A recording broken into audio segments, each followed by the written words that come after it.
My name is Kathy Vieira, and I'm joining you from Boston, Massachusetts.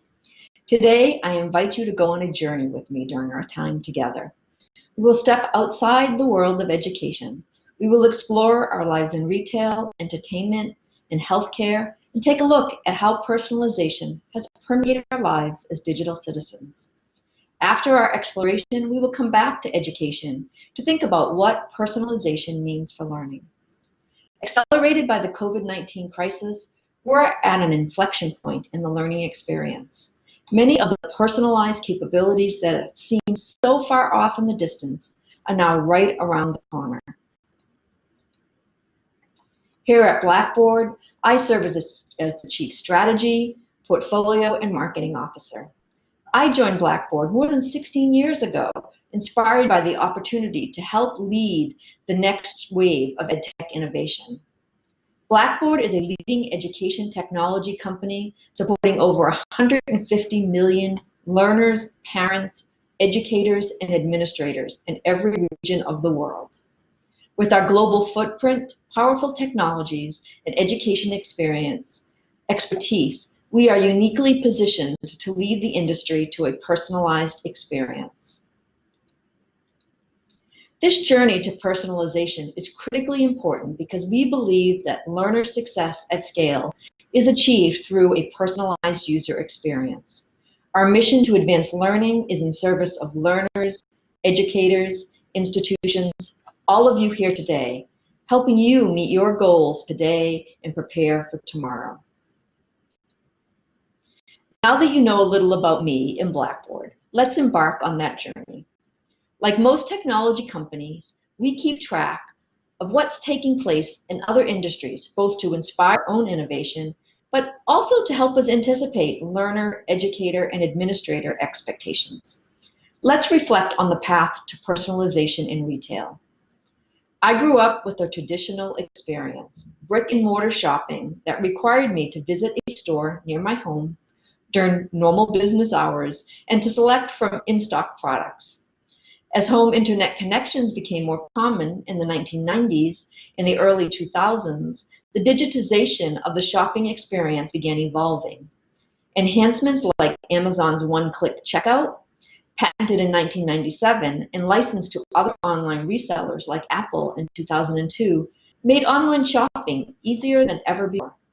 Yelp, one of my favorites, founded in 2004, forever changed our expectations around how easy it should be to find reviews. And as more people started to shop online, data aggregation began. This aggregation led to the ability to create personalized experiences in retail. Now, by personalized, I mean proactive nudges just for me from the companies where I shop. Think about Instacart, founded in 2012. Putting items in my cart for me based on my past shopping habits. Now they even send me a push notification that I get on my Apple Watch to buy milk before I run out.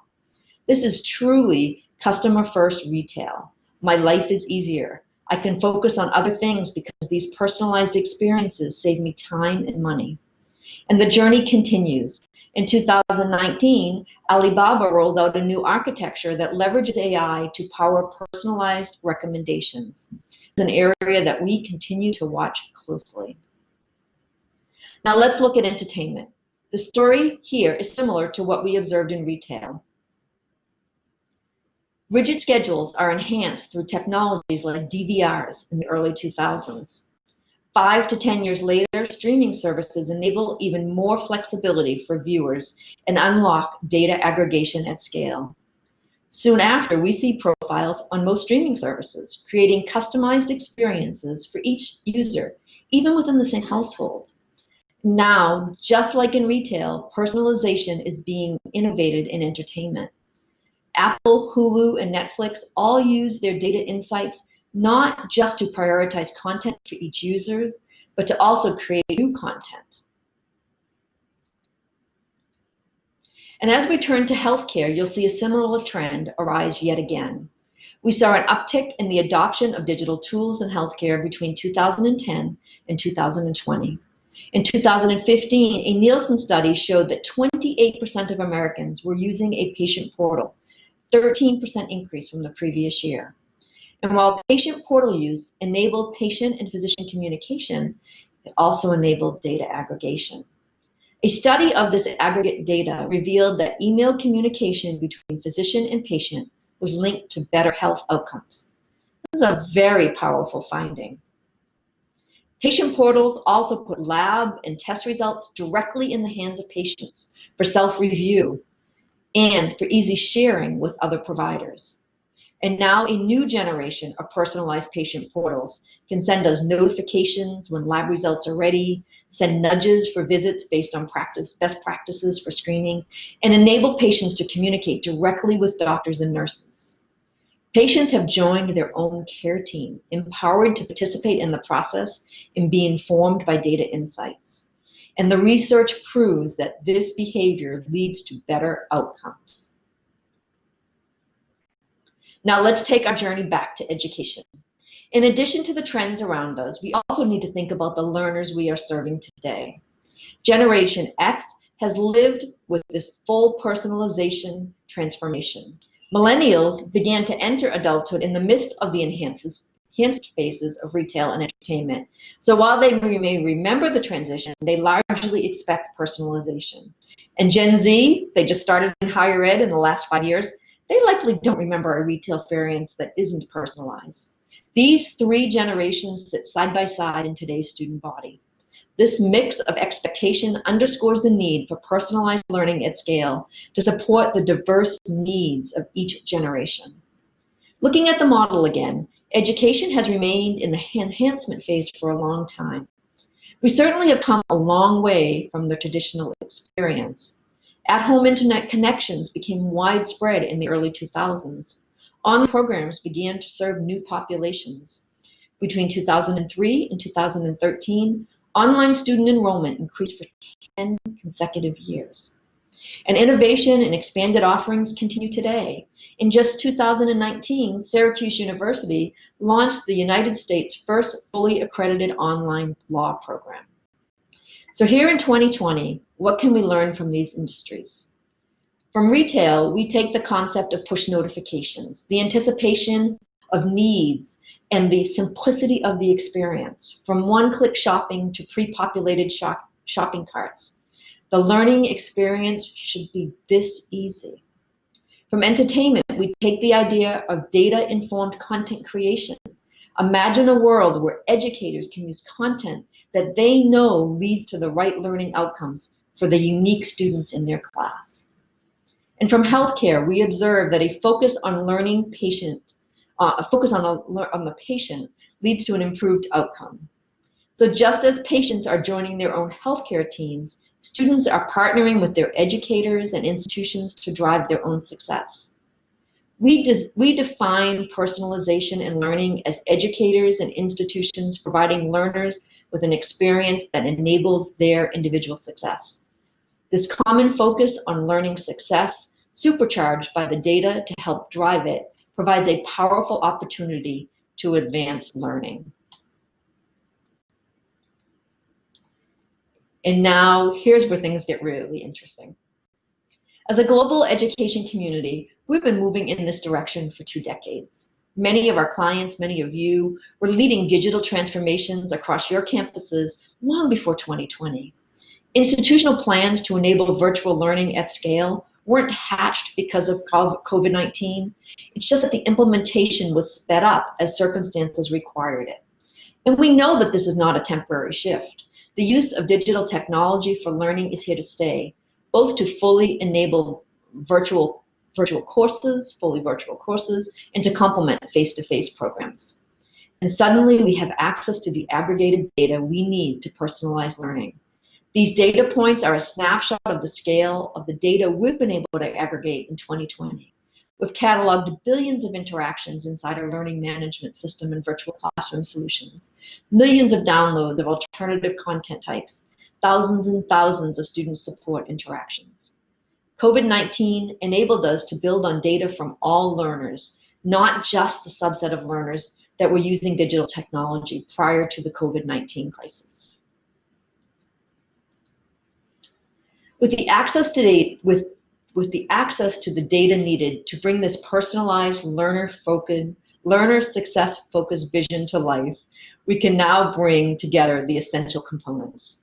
Just like in other markets, it starts and ends with data. But it's not about highlighting grades or test scores or performance data in every interface. It's about creating products and services that leverage data from disparate sources in a way that identifies latent patterns, visualizes patterns and insights for learners, educators, and administrators. It also leverages these insights for our own innovation. We pair these insights with the ability to take meaningful action inside our products and solutions. In our unique position as educational technology leaders, focusing on the education for a moment, we believe that learning science is a critical component in how we innovate. Our work is grounded in learning methodologies and pedagogy so that we can be the partner education institutions need us to be. We also believe that AI, machine learning, automated solution, and partner integrations are critical components of innovation that delivers the personalized experience for learning. And all of this comes to life through the user experience. This experience takes a whole student approach, thinking about much more than academics. For students to meet their goals, they need support both inside and outside the classroom. They must be able to self-pace, access individual instruction and content in a way that works for their unique needs. They need nudges, outreach, and access to solutions that help them stay on track. Younger students need parents not just to be informed, but to be engaged. We believe that this approach has the ability to help learners realize their goals at a new scale, and by focusing on a common goal of learner outcomes, educators and institutions are empowered to achieve their goals as well. And just like we saw in all three other industries we observed, personalization is not the end goal. We're on a path of continuous improvement, and we will continue to bring new capabilities to market to help drive learner success. As you can tell, we're pretty committed to delivering a personalized experience driven by data. Personalization has influenced our products and solution design in every aspect of our portfolio. For example, as learners shifted to remote learning, we saw a 36% increase in inbound questions to institutions from students. There was a clear and sustained need to connect students with services designed to support them. So we built a feature inside our learning management system that does just that, connects learners with services institutions provide for them. Since March of 2020, we have seen a massive uptick in home-to-school, school-to-home communications for our K-12 clients. In response, we expanded our community engagement solution to include a secure two-way communication tool between teachers and parents to better enable learner success through personalized communications. We learned that 85% of institutions were struggling to scale up resources to support increased demand. So we built a chatbot that leverages AI to enable student support at scale. We noticed record-breaking rates of alternative format downloads, electronic braille, Beeline Reader, EPUB, HTML, tagged PDF. With this information in mind, we expanded our accessibility tools functionality to work on our mobile app, so students can access the content they need no matter where they are learning. We are the only EdTech company able to support this approach to personalization, gathering data insights from across the student journey, and quickly deliver learning success-focused innovation. We bring this approach to market in something we call the learning experience ecosystem. It is a holistic solution for driving personalized experience fueled by data. And through the learning experience ecosystem, we enable educators, administrators, and learners to access personalization and improve learning outcomes. Data is the foundation of the ecosystem, informing functionality, features, and development. Our work is grounded in data in much more than a conceptual way. It's the backbone of our platform approach. And we've been building on this foundation for some time. As you may know, we've been on the journey to move all of our technology to the cloud. This is exactly why it hasn't been a transition to SaaS as an end goal. It's to enable the innovation required to bring personalization to market and drive improved learner outcomes. Sitting on top of that data are capabilities, the application of this data in the technologies and the solutions we provide to market. And on the top is this personalized experience. This is where the rubber meets the road. It's how learners, educators, and institutions experience our products and solutions. The data gathered through the personalized experience, like the 25 billion weekly interactions in our learning management and virtual classroom systems that I mentioned earlier, feedback into our data foundation, informing what's next in our capabilities. This continuous improvement approach is critical to driving learner success today and tomorrow. Now let's go on another adventure. Imagine a very near-term future with me. Calvin is a second-year student and he's getting an alert. He hasn't attended his synchronous course in 2 weeks. His learning management system sends an alert to him, notifying him that he's not on track to meet his personal goals. At the same time, Calvin's success coach is notified. Calvin's success coach gives him a call. They make an action plan. In this two-way collaboration, Calvin is informed of resources that he can use, like the Writing Center and virtual tutoring. And while Calvin owns his own learning plan, the success coach lets him know that she will be calling weekly to check on his progress. The success coach shares this plan with Calvin's university and his instructors. Triggered by an alert that Calvin is falling behind, additional video content is automatically added to his coursework based on insights that he prefers video over reading and auditory content. A push notification lets him know about the video. He clicks in, watches, and then bookmarks it to watch again later. His instructor is notified that Calvin is taking advantage of these additional resources. Calvin gets an alert. It's time to tune in for his live tutoring session. Directly from his mobile device, Calvin connects with a tutor for a 45-minute session. After putting in the work, Calvin is notified that he's back on track to meet his goals. His instructors and institution are notified as well. We define the impact of personalization in education as educators and institutions providing learners with a personalized experience that enables their individual success. We believe that delivering on that vision is not far away. It's just around the corner. Thank you.